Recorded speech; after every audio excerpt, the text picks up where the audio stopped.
Hey, hi everyone. Hi Good, guys. good morning, good afternoon, good evening, from wherever you are joining us today.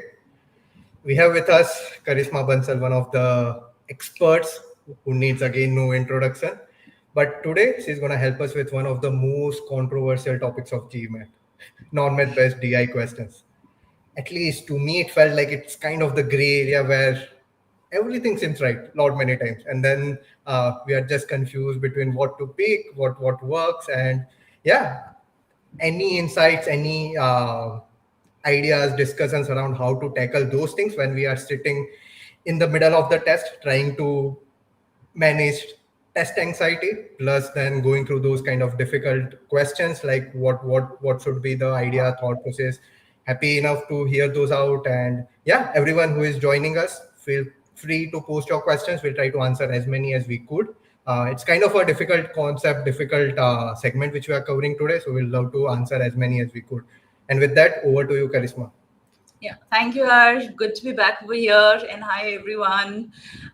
Thanks for joining. So, today we are going to talk about non math data sufficiency, and I will try to allay some of your fears. Yeah. First of all, let me start by saying it just comes across as really complicated, but frankly, it isn't. Yeah. It is based on the exact same concepts. I keep saying that this is based on the same concept, but it actually is. Yeah, it truly is. And to convince you of that, I'm going to show you examples. I'm going to talk about those concepts, which basically you need to really know well. And if you do, then you'll realize that your non-math DS is also based on exactly the same things. Yeah, so we'll talk about a few of them. I know that the structure here is Q&A, and I will want to keep as much time as possible for your questions so that we can answer those. But before we do that, what I'll do is I'll share my screen, I'll share a small PPT, and I'll show you a few examples, because in these I will try and cover the most frequently asked questions. Yeah. Once we get these out of the way, after that we can take up whatever doubts you have about non-math DS, what to do in it, etc. Yeah. All right. So let me share my screen with you. Give me a moment, please.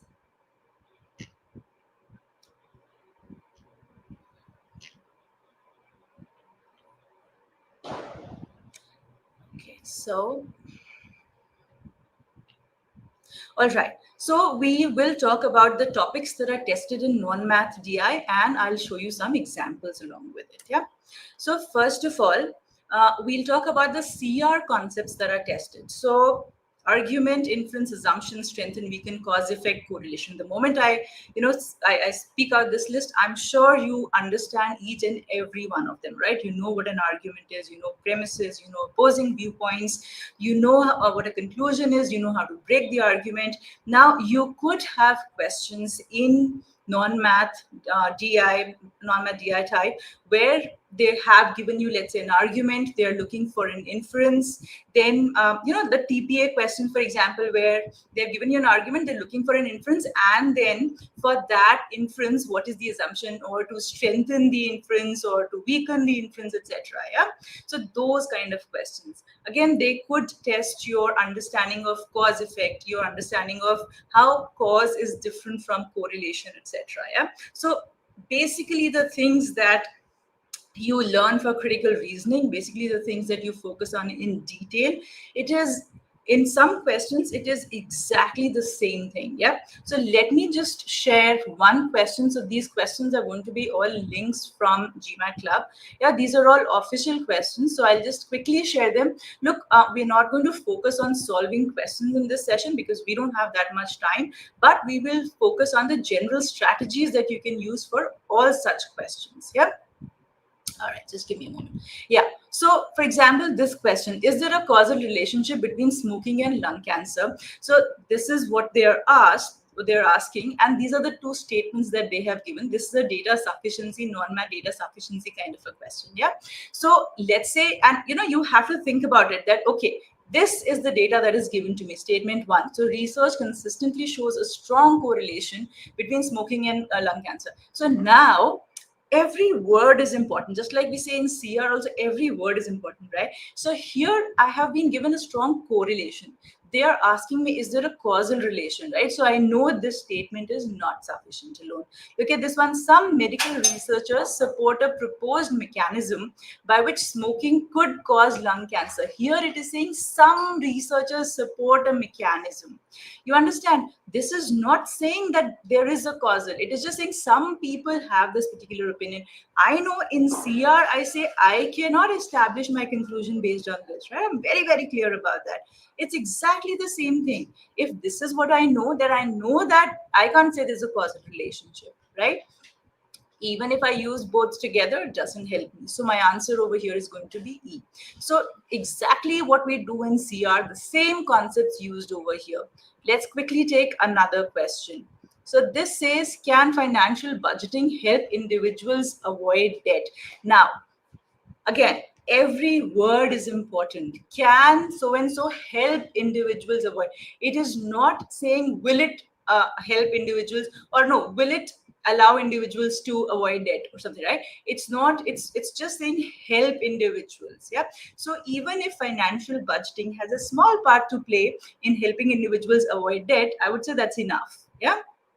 Very careful about every word used. Look at statement 1. Many individuals struggle with mounting debt due to excessive spending resulting from a lack of financial planning. So they're saying lack of financial planning is a reason why people struggle with mounting debt. Yeah, mounting debt, just increasing debt. So that gives me a fair idea that yes, there is a role that financial planning plays. Now, don't get confused. Financial budgeting and financial planning, different terms. It doesn't matter. It is language. Different terms could be used very easily, right? Because they're not going to replicate the same term definitely, right? But these, look, financial budgeting is a part of financial planning itself, right? So certainly looks like statement 1 does help me answer that yes, it will help avoid. Yeah. Okay. Look at 2. To avoid taking out loans, individuals should practice responsible budgeting, enabling them to save for emergencies and achieve financial stability. So, to avoid taking out loans, they should practice responsible budgeting. Yeah, enabling them to save for emergencies and achieve financial stability. Right. So, this, if I know this, that if I want to avoid taking out loans, then this is what I should do. Then look, again, this is a fact given to me. Remember that. Yeah, this is what I have been told. This is a fact that has been given to me. Then I can say yes, then financial budgeting will help avoid debt, right? To avoid taking out loans, that is debt, isn't it? So again, as I said, the words could be a little different, but implication is exactly the same. Okay, so this is your 1 point. First point, these are just like, some of these questions are just like your CR questions, where you're, and of course, look, we are going to take examples of data sufficiency because they are the quickest to go through, but the same things could be tested in your TPA, right? Then, okay, we'll talk about other points as well first. Then another thing that you need to be very comfortable with, operators and syllogisms. So deductive logic now plays a bigger role in GMAT focus. There is quite a bit of role of deductive logic. Yeah, so operators like your negation operators, yeah, your disjunction, your conjunction, all those operators are important for you to understand, to know how. And in fact, they are useful in CR also, but they are even more useful in, and of course, conditional operators, even more useful in data insights these days. Syllogisms are your deductive logic, right? All A's are B's, all B's are C's. Again, those are also useful for you to understand how they work, that Venn diagram, how that works, what implies what, because you may get some questions based on that. Let me take a very quick example. Again, I get down to solving the question, I shouldn't do it, but we'll just take a quick look. So here it says that the couple decide one day that they will definitely go to the beach the next evening if it is sunny without rain at the time they plan to go. So here I have a conditional given to me. If it is sunny without rain, this is a conjunction, right?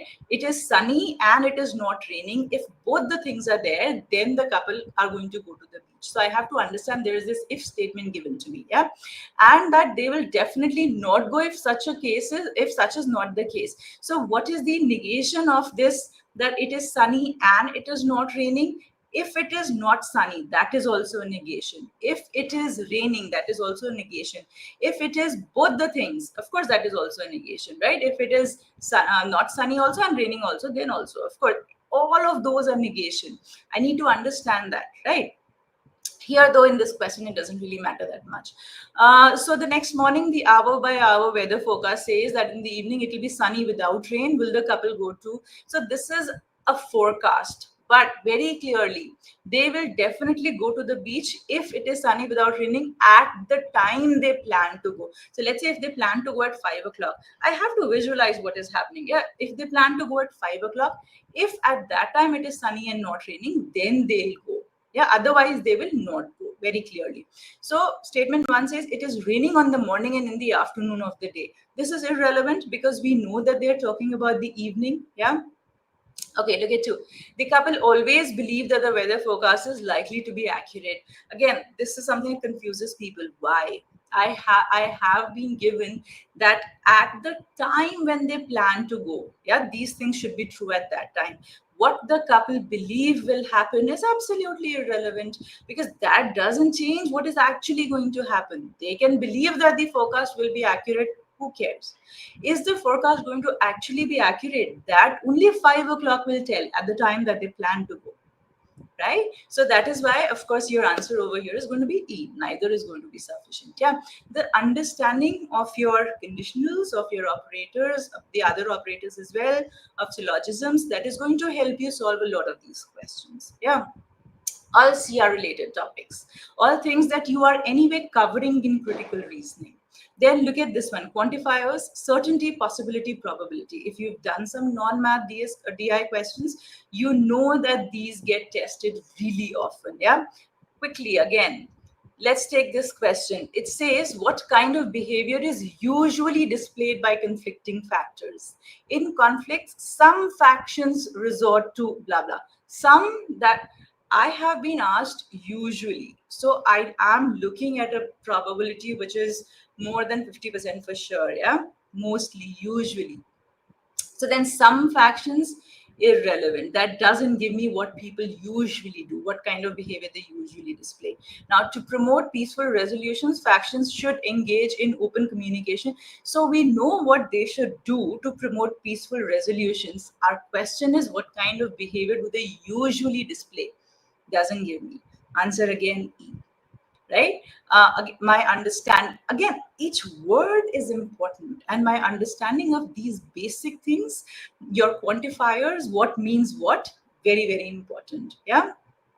Talking about certainty here also, look at this. We'll just take a look at statement 2, not statement 1. That is fairly simple. Should the choices made by 100 participants in a survey about product X be said to proportionally represent the preferences of the entire population? So they're saying, so can we say that this sample represents the population? Yeah, proportionally represents the population. What does your statement 2 say? While the survey provided valuable insights into product X, the small sample may not be representative of the entire population's preferences. Probability comes in over here. They are saying the small sample may not be representative. They haven't given us any data. They haven't said the small sample is not representative of the population. Right? That is what we are looking for. We are asking, is the sample representative of the population? So these words which indicate your possibilities and probabilities, all of them, they come into play. What is important for us to read the words very carefully. Yeah. All right. So these were the concepts, the CR concepts, which get tested in non-math data insights also. But then we also have some strategy-based concepts. Now, what are those? So we have some comparative relations. A is greater, B is smaller than C, those kind of relations. Yeah. So I don't know if we've discussed this before somewhere, but when you have these kind of questions, comparison, A is higher, B is smaller, what do you do? These are those puzzle kind of questions, right? What do? You make a small diagram. So I'll just put down 2 words because otherwise there'll be no time left for Q&A, yeah, and I don't want that. Just give me a moment. Yeah. All right. So, for example, over here it says five coffee chicory blends, J, K, L, M, and N are all priced differently. The blends are such that greater the proportion of coffee, the more expensive. Okay, let's not get into the question, but let me just take one of the statements. Blend L has higher proportion of coffee. So basically it makes the blend L more expensive, yeah, than the other blends except for blend M. So what do? Here you simply make a small diagram. You say L has higher proportion, so it's more expensive than all the others. So all the others are your J, K, and L, then except for M, which means M is higher than L because we know that they're all priced differently. Yeah. So make a small diagram like this to see the structure of the relation. So when you have questions on comparative relations, this small diagram can help you see the answer very quickly. Yeah, and the same thing, of course, it's, you get to see sometimes in TPA also, you get to see, these kind of relations might be somewhere given in MSR also, right?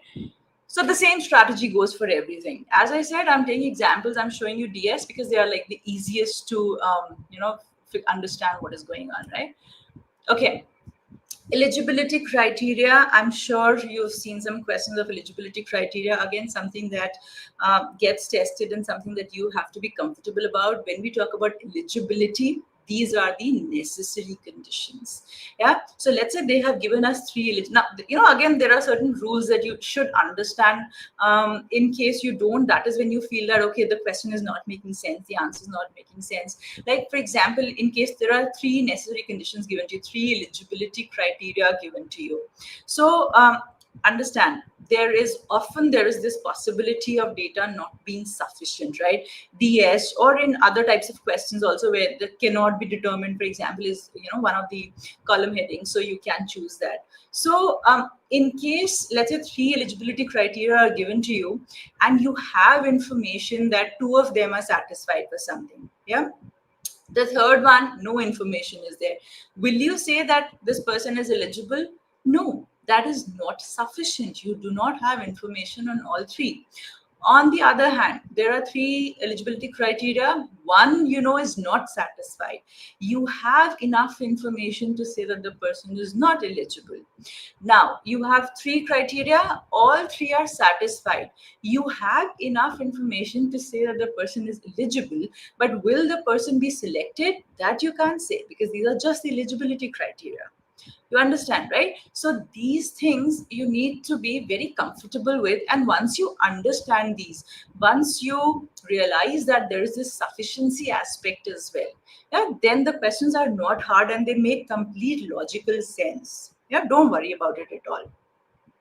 Okay, eligibility criteria and rules. So let's just very quickly, once again, I'll show you. For example, in this question, the students in college X must take two and no more of these five subjects: computing, electronics, blah blah. Students who take computing cannot take psychology, for example. Yeah. So this is the data given to me. So what do I do over here? Again, lots of little rules given to me, lots of relationships given to me. I need to know shorthand. I need to be able to put them down so that I'm not going and reading those sentences again and again. So that will help you save time also, of course. So basically, what am I given? Students who take computing. So let me say computing. They cannot take psychology. Yeah.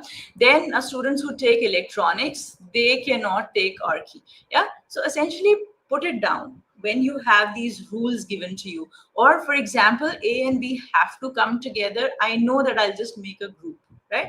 We discussed this in combinatorics also, right? This is how we represent when two things have to come together. So over here also, for example, if a person has taken this subject, must take that also, put it together. So basically shorthand. Try and for yourself, you need to have that one shot where you can see everything, all the data that is available to you. It becomes much easier to link the various variables given to you. Yeah. So that is another thing that you should be very comfortable about with.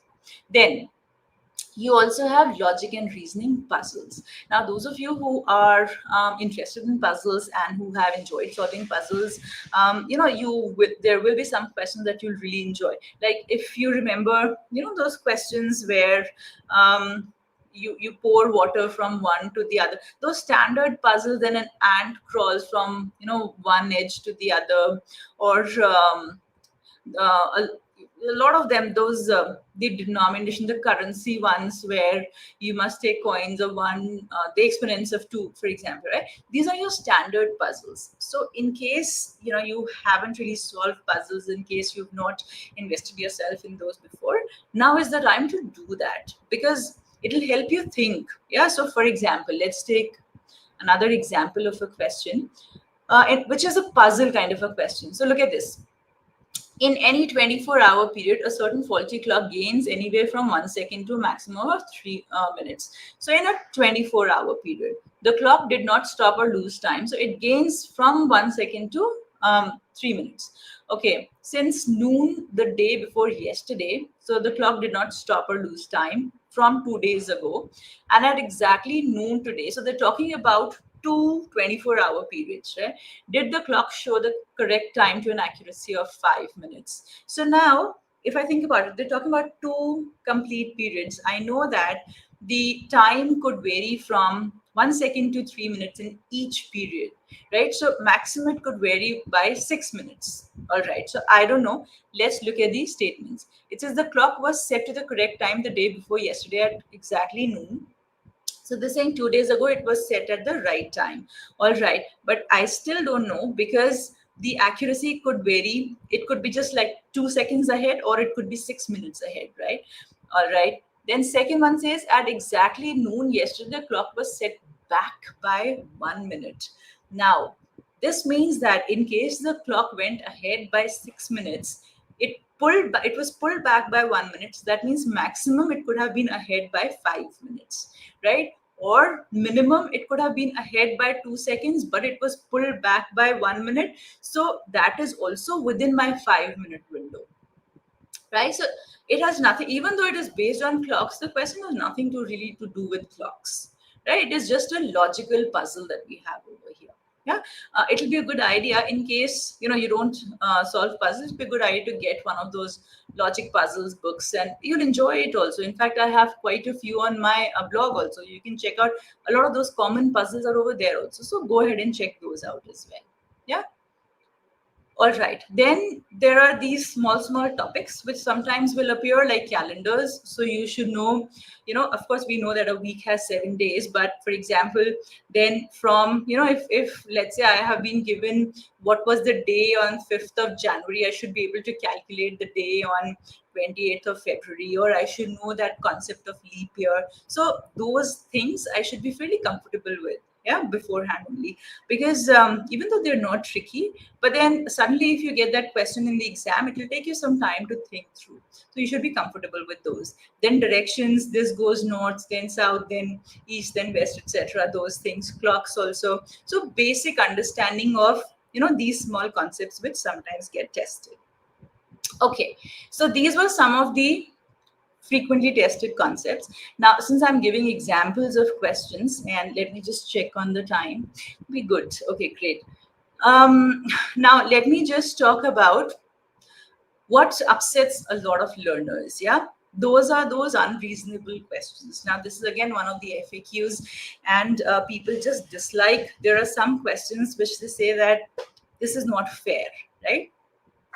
What do we do if we get a question like this? So let me just give you an example. So for example, I have this question. Yeah, here the answer says, the official answer is B, but I would have definitely marked it as E, and other experts have also given their input on this question that they would have marked it as E. So then, why are there such questions? What do you do if there are such questions? And I think that learners do get extremely upset by some questions like this. So then let's talk about this. So first of all, I think we should give GMAT a break. Yeah, these non-math data insights questions, it is a new question type, and they had to create a lot of questions very quickly. Now, the least priority would be the practice questions that they would have given us. So, of course, we have found a handful of questions where we don't agree with the answer. Doesn't matter. And I don't think many of you are worried about that either. Your issue is more like what happens if this is in the exam. So first of all, all live questions, they go through an experimental phase. You know that, right? You get those experiment questions. So before the question goes live, it is put in the experimental phase, right? So in case people who are getting, let's say, above 700 score, and invariably they are marking the question wrong because it just doesn't make sense, then they are obviously going to go back to the question. They're going to review. They're either going to scrap it or whatever, make changes, and put it back in experimental phase. Whatever, doesn't matter. So that is why in a live question, you wouldn't get a question where the answer, is what most people will not agree with. Let's say, yeah, I wouldn't say correct, incorrect, leave that. Just that what most people will not agree with. Right now, another question is, what if I get this kind of a question in an experiment as an experimental question? What do I do then? So guys, I think that you're not thinking this through when you feel that. Yeah, you do not know which question is actual scored question. You do not know which question is an experimental question. Let's say I get this question in front of me in the exam. What do? I say, okay, I read the question, I read statement 1, I read statement 2. I said, okay, both of them are irrelevant, my answer will be E. I mark the answer E and I move on. Do I know it's a problematic question? No, I have absolutely no idea. Nothing upsets me during the exam, even if I get this question, right? I get to know that it's a problematic question later on when I know that the answer of this question is actually different, yeah, from what most people would answer. But then I have no idea during the exam whether it is a real question, experimental question, correct question, incorrect question. I have absolutely no idea. You understand? So then how does it matter to you at all if there are, even if there are like these, what, barely three or four questions out of the thousands and thousands of questions that they have created? Very, very, very, very rarely would it be that we would not agree with the answer of these. And I'm telling you, this is just to do with the practice questions. Sometimes it could happen, and also because the practice questions would be the least priority. Of course, the highest priority questions would be the ones that they're actually going to put on the test, right? Live questions would not be wrong for sure because they have experimented. They go through multiple stages of editing, and after that, they even go through a live experimentation, right? You're given those questions, so they will not be wrong. And let's say if you get an experimental question, you do not even know what the answer is. So it doesn't matter. You just do your best on every question. Here, I wouldn't even know that this is a problem question. I would mark E, move on to the next one, mark that. That's it. You understand? So my advice to you is just ignore. You get a question that you don't agree with, check out the solution. Some experts would have given their input. They would have told you. There are very, very few questions like this, of course. Yeah. So once you understand that, okay, the question is debatable, just move on.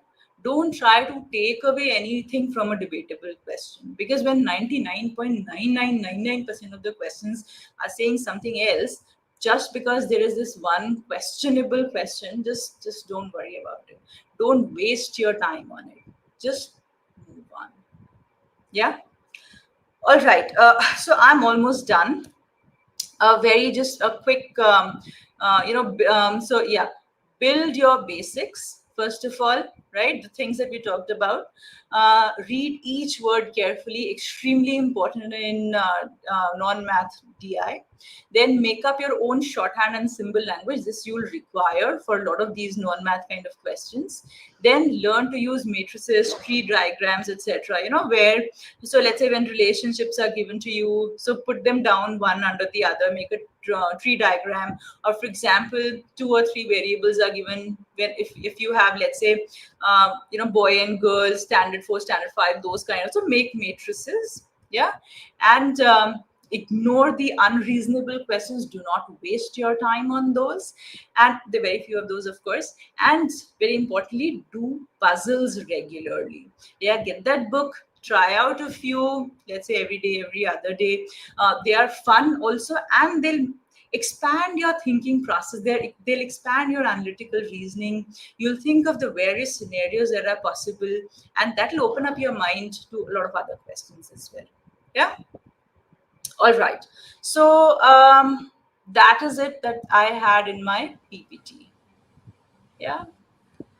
All right. So these we are done with. All right, Harsh. Let me stop sharing my screen now. Yeah. I know we were a bit quicker on the initial discussion today. The idea was Yes. to cover like the strategy, overall strategy on how to tackle these questions. But feel free to point out any particular concept which you want to cover. We can easily discuss those things. So yeah, keep on posting your questions. But I have few questions for you, Karisma. Absolutely, Harsh. Go ahead. So I think I got those on behalf of few of the candidates who are currently Mm-hmm. preparing. So first question, mainly on the non-math based questions, is that there's a limited practice set, like because it's kind of a new concept. We just have kind of a limited set where we can Yeah.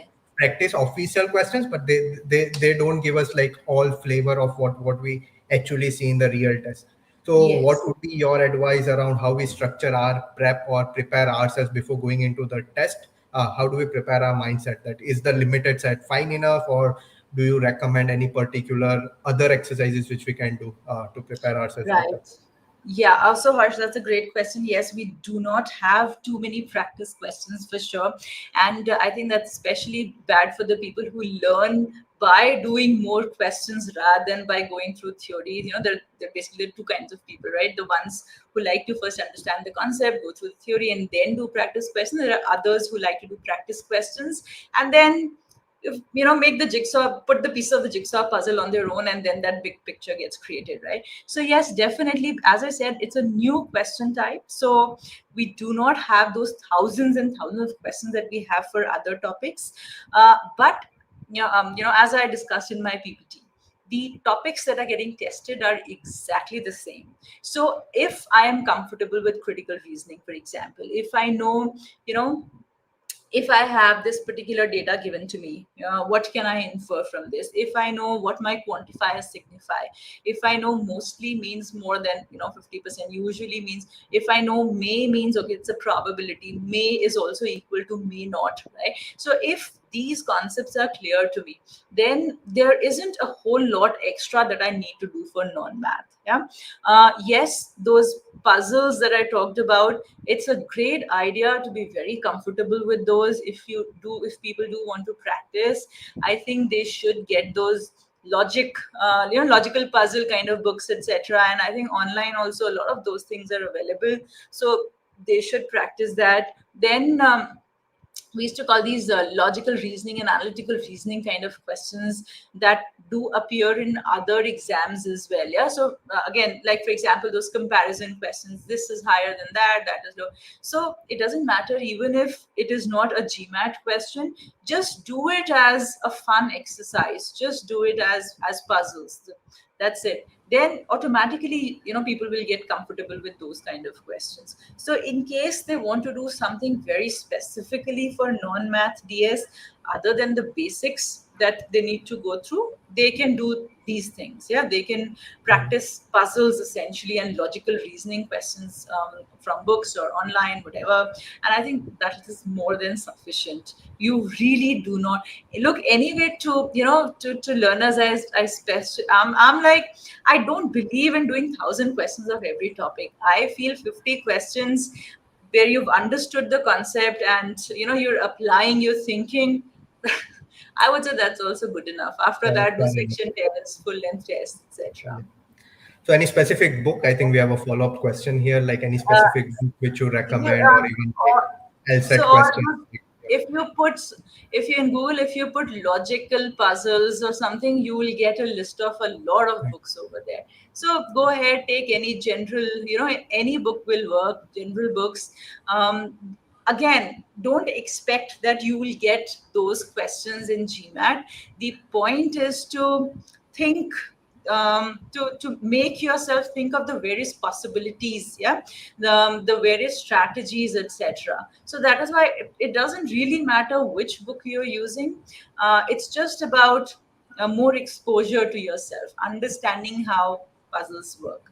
Yeah, it's a lot of fun. In fact, solving those questions will be a lot of fun. So just do it, instead of like we scrolling on our cell phones, if we can just for half an hour do that, um, it's great. And it is going to improve your data sufficiency. In fact, it's going to improve your overall GMAT skills as well. Yeah, it is all about reasoning. So we are talking about reasoning questions only. Yeah. So one follow-up, I think again, one of the challenge which I have seen students face, at least with the Mhm. non-math based questions or DI in general, is that sometimes Mhm. we get like word problems or like there's too much language. And as we Yeah. previously discussed, we need to focus on specific words. Yes. Running against time, it becomes difficult to comprehend each and every word. Like some Yes. maybe sometimes we are kind of scheming through things, and with the amount of data we have, like the text we have, it's most of the times it's difficult to like know each and every word and trying to like analytically reason around those things. So Yes. what Yes. to do in those scenarios when we are seeing that clock, trying to solve it within 2 minutes, and then even trying to focus on each and every word? Yeah. So, Harsh, a couple of things. One, when there are too many words, when there are too many relationships, too many variables given to us, we need to put them in a diagram. Yeah, that is what helps us save a lot of time. And I just can't repeat this enough. It when we're talking about time management, your shorthand skills, right? I think I talked about this in my MSR video as well. Yeah. And we discussed a few shorthand things and how you can use that. Those skills come into play, really really important for you to use those during practice, because if you just try it during the exam, it's not going to work. So basically you develop your own little language that, if this rises, that rises, how am I going to show this, etc. So a small diagram, it helps, because then you're not going back reading that huge passage again and again. So that is one thing that definitely I'll do. Then I think I talked about this last time, when we were discussing two part analysis, that there are these certain kind of questions. And this actually, it's a struggle essentially in some two part analysis questions, right? Data sufficiency, of course, a short question doesn't really matter too much. MSR, once again, you have three tabs, you have data split, there is typically a graph or table or something, so your graphs and tables fairly all right. It is some two-part analysis questions where totally, and again, coming back to the same point, that they are recursive kind of questions, yeah, where they are non-math type questions. They are recursive, where you'll typically see something like, in the statement, there are the two blanks are, if this is true, then this must be true as well, something like that. Yeah, I agree. Very time consuming. Is there a way to reduce your time a whole lot in that? Not really. So in case, I typically suggest that in case you get something like that, you can, in case you feel that you're going to fall short on time, you don't need to attempt it right there and then. Just mark it, jot down somewhere that you're going to come back to it at the end in case you have time, and then come back to it later. Otherwise, for all other questions, I don't think that this is going to be a big problem, right? Think about it. Your graphs, your tables, typically all right. MSR, all right. Data sufficiency, all right. Just a handful of TPA questions. So then think about it. You might face one such question, or max to max two such questions, nothing more than that, right? So don't skip your MSR, invest time, make sure that you solve those. But in these one or two TPA questions, know that you have to bank your time initially. And then at the end, if you have time, you can come back to it. That is in case you fall short on data insights. I mean, there are very few people who don't fall short on data insights, or short on time. But yeah, in case you're one of those, good for you then. So just a follow up on the time management, as we are already discussing it, and we discussed that MSR is something which comes in a batch set of three, so we don't want to skip it. TPA definitely few of them, but in general, if you want to give us an advice around, like let's say we get multiple non-math based questions, would you prefer candidate kind of skipping them initially and then hitting them up when they have time later on, comparatively because they are more comfortable with math based questions? And would you recommend that students do pick it up where they are confident more on and skip those things, or would you say that okay, maybe rather than non-math based question, pick up your type, like TPA is something which is generally lengthy. Comparatively, if I get a non-math based question in DS, I should kind of attempt it in my first go itself. Like, what would be Yes. the suggestion advice there? Yes. So, Harsh, are you talking about specifically MSR non-math kind of questions, In or are you general, talking like about non-math so in general. non-math? So, in fact, in fact, quite a few times, I would say non-math questions are very, very quick. You don't have to do any calculation in case the logic is obvious. You know, if it's a conditional, for example, you make those Venn diagrams, gola gola, and your answer is right there, right? So, in fact, at a lot of places, I would say non-math is easier. For example, let's say if you have a table, right? If I don't know if you remember, there is this one table where is architectural figurines from somewhere, right? One of the official questions, the harder official questions. So yes, no was there in the tables. Yeah. Again, doesn't no calculation to be done, nothing to be done. So then it's all about, again, it's a conditional question. So once you've made your quick Venn diagram, you know, you just sort it and you get your answer right there and then. So I would say there are a lot of, I would not be biased again non-math questions at all. I feel that in fact there are some non-math questions which are much faster to do. Yeah, instead of solving in math-based questions. Say for MSR also, I mean for all the question types, you know, other than TPA, where some of the non-math questions can be a problem. But otherwise, I think for most non-math questions, it's not a problem. They don't take too much time. Now, for example, I just showed you that comparison analysis type of a question, right? Where we make that little diagram. So as soon as we make that diagram, our answer is right there.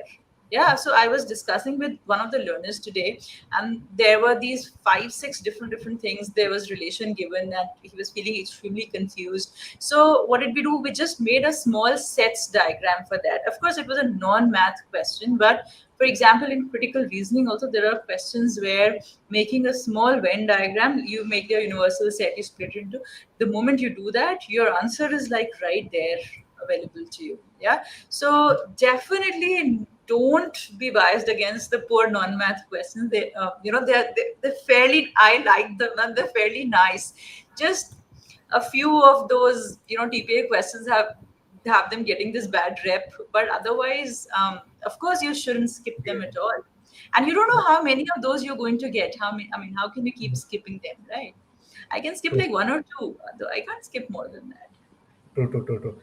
So we'll take one question which is a bit off topic, but Anmol has his test planned Right. for next week, and he just Right. wants to get your expert advice around 5 things he can keep on top of his minds and maybe more focused on DI because that's kind of one of the areas where most of the students struggle with. Right. Yeah. Hi, Anmol. So you have your GMAT in a week. So last 2 3 days, you should anyway chill. GMAT is not an exam in which learning in the last days is going to help. GMAT is not an exam where much revision is required either. It's a skill-based test, which means that it is something that builds over weeks and months, and you know you've built that, so you don't have to worry about the last week. What you should do in the next 3 4 days is you need to practice a few question of each question type a little bit. You need to ensure that in case you have some notes made, like you know the common formula, for example some number properties that you do tend to forget or whatever, if you've put them down somewhere, just review that list every day and solve a few questions of each type. Let's say 5 questions of CR, 2 RC sets, then a handful of quant questions, a handful of DI questions. That is it for the next 3 4 days. Yeah. After that, try to relax your mind for the last 2 days or whatever. Of course, don't do anything new. Don't try to learn new strategies. Absolutely not. It's only going to upset you and take your confidence down, which you don't want. As I said, GMAT is a test of skill. So then, should I revise? For example, if I say percentages is one of the most, not one of the, let's be real, it is the most important concept that gets tested over and over again in GMAT, right? So if I say, okay, you know, focus on that and you know, try to refresh that, I'm sure you've used percentages so much that's not going to add any value.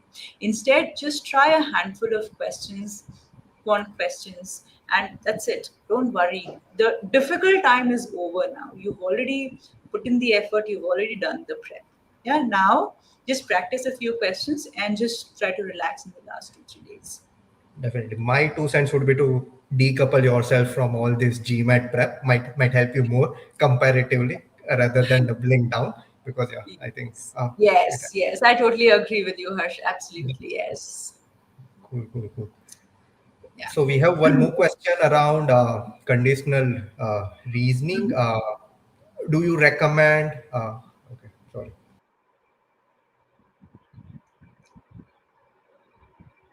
All right, I think we've lost Harsh for the time being. I don't know.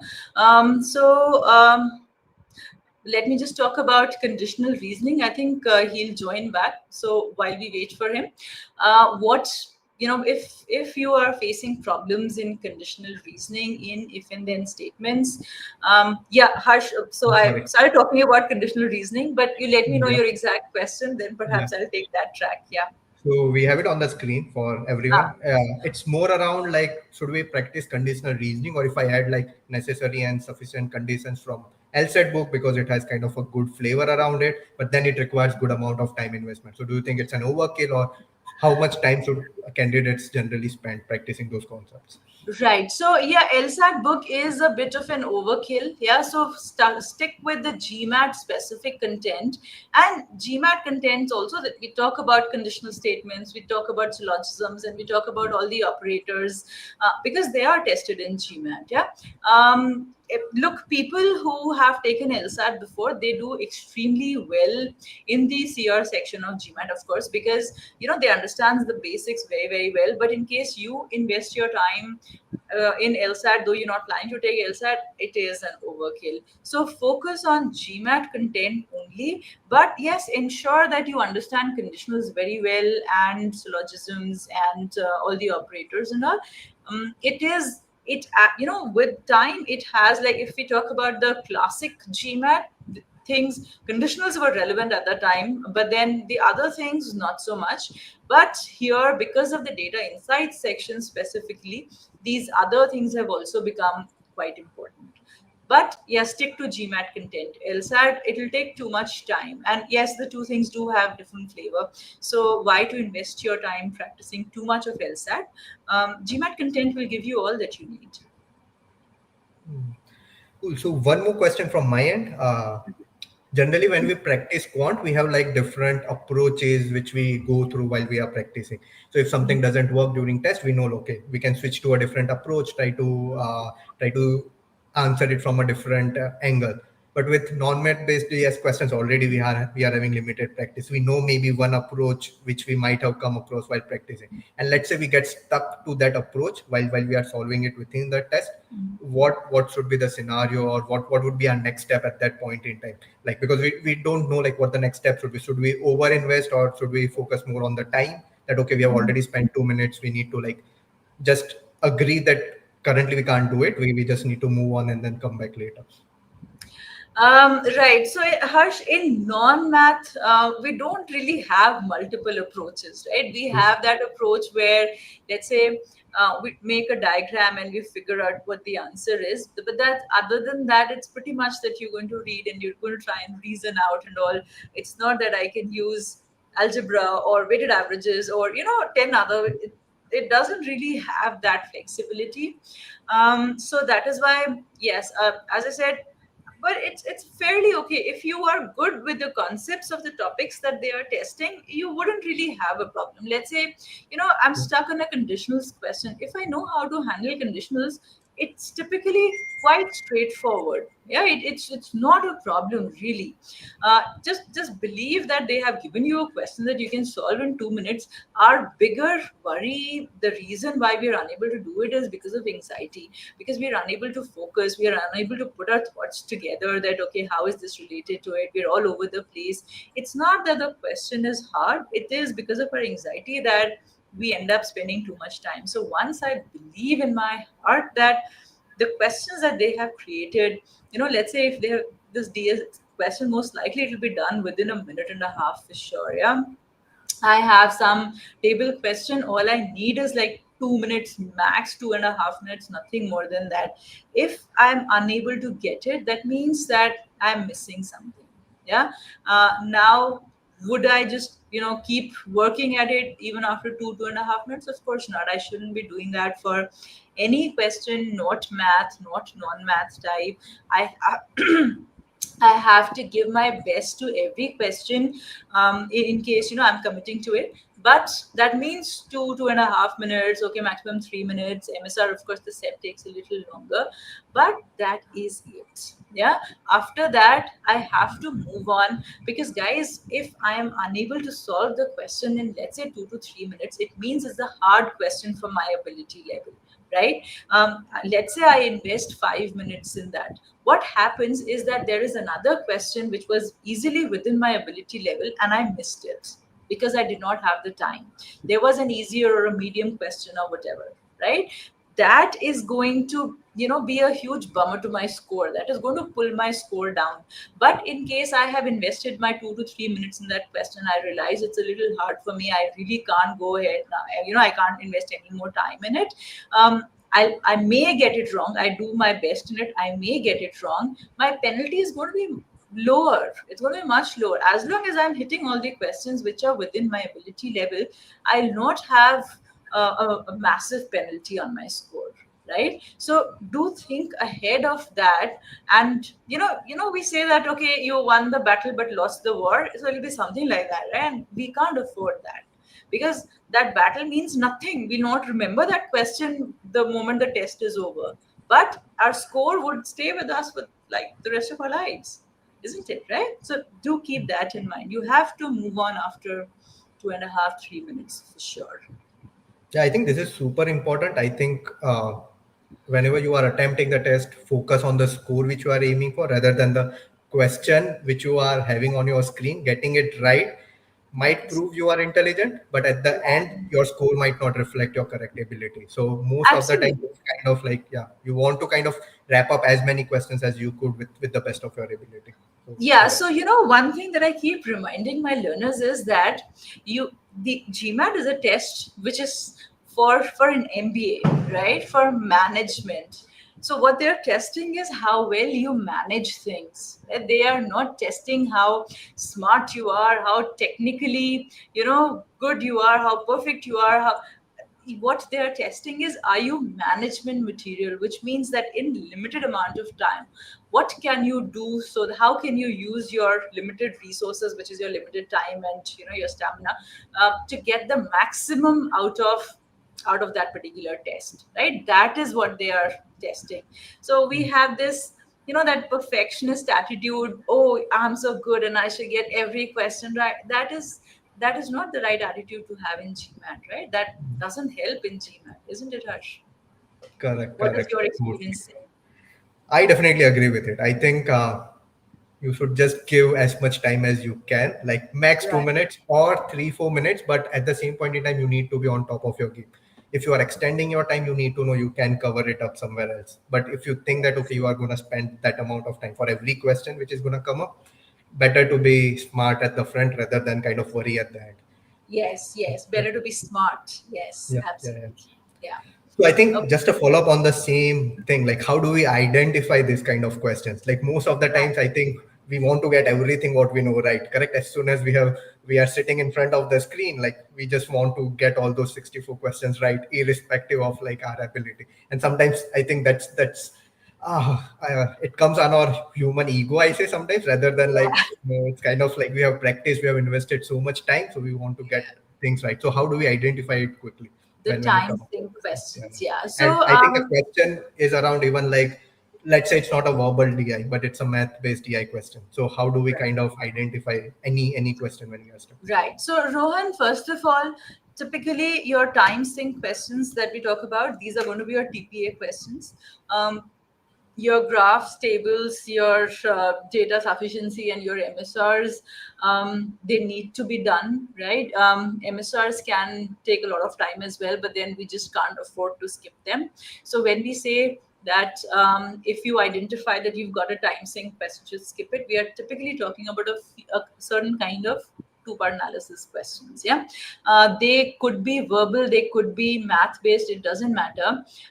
The way these are the recursive questions. So think about this. I've talked about this a lot in one of my webinars also. These are called recursive questions, which means that, and I just mentioned some time ago, if I have, let's say, in two-part analysis, if this is true, then that is true. Yeah. What will I have to do? I have these 5 or 6 options, and I have to plug in one option for A, one option for B. If A is true, then B is true, right? So first I'll pick up my option 1. I'll say, okay, this could be A. Now if this A is true, then what will I do? I'll go to state option 2, 3, 4, 5, 6, check that if this A is true, does any of the other options need to be true as well? Right? I'm going to check for all of them. Let's say I didn't find anything, for example. What will I do? I'll go to my option 2. I'll say, okay, could my option 2 be A? So if A, right? Now I say, okay, if this option 2 is true, then my B, can it be option 1 or 3 or 4 or 5 or 6? Again, I'll go through all the options. And it's not something I can do just once, isn't it? Because whenever I say if this is true, then the entire situation has changed. Like, for example, I think I remember there was this official question as well, where the number of employees hired and the ones, something like that.